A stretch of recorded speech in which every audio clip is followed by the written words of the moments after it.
Even when you feel low, you can still go. Even when you feel slow, you can still go. Even when there's no hope, you can still go. Go, go, go, go, go, go, go, go. Hello everyone, welcome to J chemistry. तो आज हम इस video में एक बहुत ही common question जो होता है, कन्फ्यूज़न होती है कि हम NITs BHU और DU में क्या चूज़ करें। ठीक है, उसका आंसर ढूंढने की यहाँ पर हम कोशिश करेंगे। ठीक है, तो अगर मैं बात करूँ यहाँ पर NITs की, तो NITs में हम यहाँ पर ओल्ड NITs का कंपैरिजन कर रहे होंगे। ठीक है, ओल्ड NITs लाइक आपकी NIT त्रिची हो गई, NIT वारंगल हो गए, NIT सूरतकल हो गई, NIT राउरकेला हो गई। ठीक है, और एक MNIT जयपुर वगैरह, मतलब टॉप 5, 6, 7 इन NITs का हम कंपैरिजन यहाँ पे करेंगे। ठीक है, जो न्यू NITs है उनका कोई कंपैरिजन है ही नहीं BHU DU से। BHU और DU फॉर श्योर उनसे बेटर हैं। ठीक है, तो न्यू NITs अगर आपको मिल रही हैं और BHU DU मिल रहा है तो आप BHU DU को ही प्रेफर करेंगे। ठीक है, अब हम देखते हैं ओल्ड NITs और इनमें क्या थोड़ा डिफरेंसेस हैं, किसके क्या प्रोज हैं और क्या कॉन्स हैं। ठीक है, वो सारी चीज़ें यहाँ पे डिस्कस करेंगे और लास्ट में देखेंगे हम कि क्या कंक्लूज़न निकल के आ रहा है और आपको कहाँ जाना चाहिए। ठीक है, स्टार्ट करते हैं। तो हम यहाँ पर 3 एस्पेक्ट्स में बात करेंगे, 3 या मैं 4 बोल दूँ। 3 है, मतलब एक तो हम रिसर्च का देखेंगे कि कहाँ पे रिसर्च का क्या बेटर है नहीं है। ठीक है, फिर हम देखेंगे प्लेसमेंट कहाँ पे बेटर मिल रही है और फिर हम देखेंगे फ़ी। तो इन चीज़ों को कंपेयर करेंगे जिससे आपकी चॉइस में थोड़ी सी क्लैरिफिकेशन तो आ ही जाएगी। तो अगर मैं बात करूँ यहाँ पर प्लेसमेंट की, ठीक है, सबसे पहला पॉइंट क्या है मेरा, प्लेसमेंट का। तो प्लेसमेंट की अगर मैं बात करूँ, जिसको प्लेसमेंट लेनी है, तो अगर मैं NITs की बात करूँ तो NITs में आपका, जैसे IITs में प्लेसमेंट के लिए काफ़ी कंपनीज़ आती हैं, जैसे क्योंकि वहाँ पर BTech वगैरह भी होती है, तो NITs में भी ऐसे ही रहता है। ठीक है, काफ़ी कंपनीज़ आती हैं तो प्लेसमेंट के ज़्यादा चांसेस रहते हैं आपके NITs में। ठीक है, BHU और DU कंपेयर में आपकी ज़्यादा प्लेसमेंट होती है किसमें, NITs में। अगर मैं एग्जांपल की बात करूँ तो मतलब अगर जैसे 20% अगर NITs में आपकी प्लेसमेंट हो रही है तो BHU में 10 to 5% ही प्लेसमेंट आपको देखने को मिलेगी वहाँ पर। ठीक है, तो प्लेसमेंट में तो NITs BHU और DU से थोड़ा सा बेटर है। ठीक है, और आपको अच्छा पैकेज भी मिलता है साथ के साथ। यहाँ पर भी आती हैं कुछ कंपनीज प्लेसमेंट के लिए BHU और DU में, लेकिन आपको उतना पैकेज नहीं देती जितना NITs में आपको मिलने के चांसेस हैं। तो ये बात थी प्लेसमेंट की। तो प्लेसमेंट में थोड़ा सा NIT बेटर है। तो उसके बाद अगर मैं बात करूँ रिसर्च की, तो अगर मैं रिसर्च की बात करूँ तो रिसर्च एक्सपोजर तीनों में ही बहुत बढ़िया है।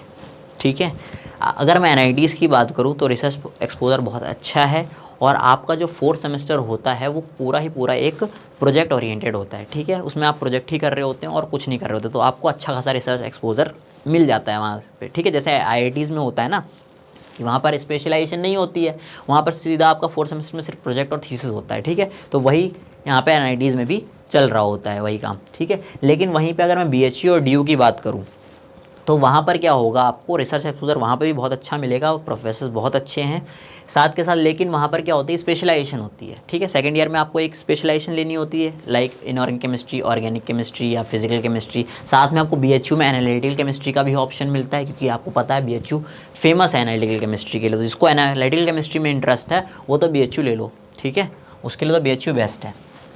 तो यहाँ पर क्या होता है, आपको स्पेशलाइजेशन मिला, साथ में आपको 4th सेमेस्टर में प्रोजेक्ट भी करना पड़ता है। ठीक है, प्रोजेक्ट कर रहे हो, साथ में आपका स्पेशलाइजेशन के जो कुछ पेपर्स हैं वो भी आपको देने पड़ते हैं और उनको भी पढ़ना पड़ता है। बस ये डिफरेंस है, वहाँ पर आपका सिर्फ प्रोजेक्ट वर्क रहता है और यहाँ पर आपको कुछ पेपर्स भी देने पड़ते हैं, बस ये फ़र्क है। ठीक है, DU में भी ऐसे चलता है लाइक BHU, और प्रोजेक्ट भी आपको कुछ मतलब आपका इंटरेस्ट वाला कुछ भी टॉपिक है और आप वहाँ से अपना गाइड या अपना सुपरवाइज़र चॉइस कर सकते हैं। ठीक है, ये चीज़ रहती है, चूज़ कर सकते हैं।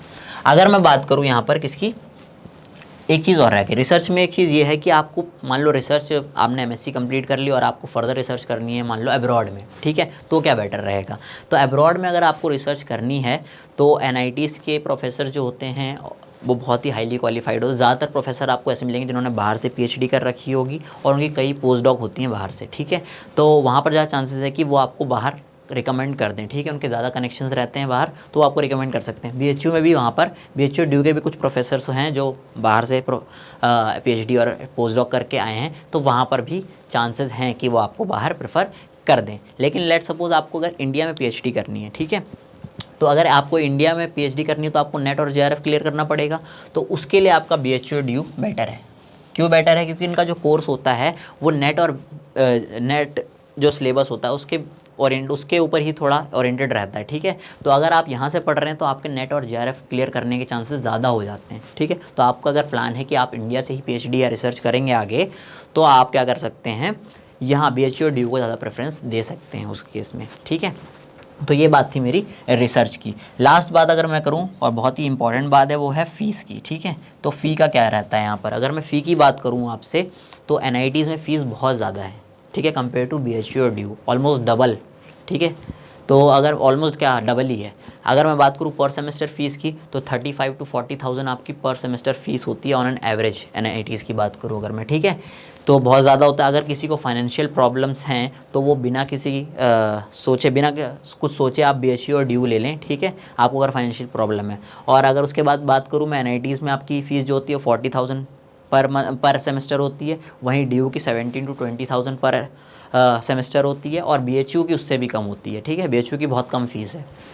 तो अगर आपको गुड क्वालिटी एजुकेशन चाहिए और आपके पास पैसे नहीं हैं उतने, तो आप बीएचयू और डीयू को प्रेफर कर सकते हैं, क्योंकि ये तीनों ही आप बात करें तो बहुत अच्छी इंस्टीट्यूट्स हैं, ठीक है, नो डाउट। आपको अगर हायर एजुकेशन में इनमें जाना है तो आप आराम से जाइए और पढ़िए, कोई दिक्कत वाली बात नहीं है इनमें, ठीक है। बस यहाँ पर हम थोड़ा सा कंपैरिजन देख रहे हैं कौन सा बेटर है, जिसको तीनों में ही चॉइस मिल रही है, ठीक है, तो वो किस में जाए। तो वो बात थी। तो फ़ीस की बात करें हमने, एनआईटीज़ में क्या होती है, बहुत ज़्यादा होती है, लेकिन बीएचयू और डीयू में कम होती है। तो बीएचयू डीयू थोड़े से बेटर हैं, थोड़े से क्या बहुत बेटर हैं फ़ीस के मामले में इससे, ठीक है। बात करें अगर कैंपस की, ठीक है, तो कैंपस आपको पता है एनआईटीज़ हैं, तो एनआईटीज़ के कैंपस थोड़े से माहौल वहाँ पे अच्छा रहता है, जैसे आईआईटीज़ में रहता है, कैंपस भी अच्छे हैं। ऐसे ही आपका बीएचयू कैंपस भी काफ़ी बड़ा और काफ़ी अच्छा है वहाँ पर भी। बाकी लेकिन डीयू का थोड़ा कैंपस इतना बड़ा नहीं है, ठीक है, वहाँ मतलब थोड़ा छोटा है, क्योंकि आपका 2 हिस्सों में बटा हुआ है, जैसे नॉर्थ कैंपस और साउथ कैंपस। लेकिन अगर दोनों हिस्सों को मिला भी दिया तो भी बीएचयू कैंपस जितना वो बड़ा नहीं है, ठीक है। तो कैंपस फैसिलिटी इतनी ज़्यादा नहीं है डीयू में, जितनी मेरी एनआईटीज़ और बीएचयू में मिल जाती हैं हमें, ठीक है। तो ये कुछ कंपैरिजन थे, कुछ एस्पेक्ट्स के हमने बारे में बात की कि कौन सा बेटर है कौन सा नहीं है, ठीक है। अब मैंने यहाँ पे आपको बता दिया है कि किस चीज़ में क्या बेटर है, ठीक है। अब आपको जो चूज़ करना है वो आपके अपने अकॉर्डिंग करना है, ठीक है, कि आपको क्या चाहिए। आप अगर रिसर्च में जाना चाहते हैं तो मैंने बताया यहाँ पे रिसर्च में किस में बेटर है क्या है, ठीक है, आप वहाँ जा सकते हैं। आपको बाहर से पीएचडी करनी है तो आप देख सकते हैं प्रोफेसर्स कि कहाँ पर ज़्यादा प्रोफेसर्स हैं जिन्होंने पीएचडी या पोस्ट डॉक बाहर से कर रखी है, ठीक है, तो आप वहाँ जा सकते हैं। और बाकी ये पर्टिकुलर स्टूडेंट की पर्टिकुलर प्रॉब्लम्स होती है, तो वो हम यहाँ पर नहीं हम जनरल यहाँ पर बात कर रहे हैं, ठीक है। किसी को मान लो ट्रैवल करने में प्रॉब्लम है, आपको पता है जो हमारी एनआईटीज़ होती हैं, अगर कोई बंदा नॉर्थ का है तो एनआईटीज़ ज़्यादातर साउथ या ईस्ट में है, ठीक है, तो वहाँ आपको जाना पड़ेगा, तो ये चीज़ें हो जाती हैं। वहीं बीएचयू और डीयू तो यहीं पर पास में आप अपना जाके वहाँ पर पढ़ सकते हैं, ठीक है। तो यहाँ पर हमने कुछ चीज़ों को कंपेयर किया। आई होप आप लोगों को थोड़ी सी क्लैरिफिकेशन आई होगी कि आप क्या चूज़ करें, ठीक है। तो अभी के लिए हैप्पी लर्निंग।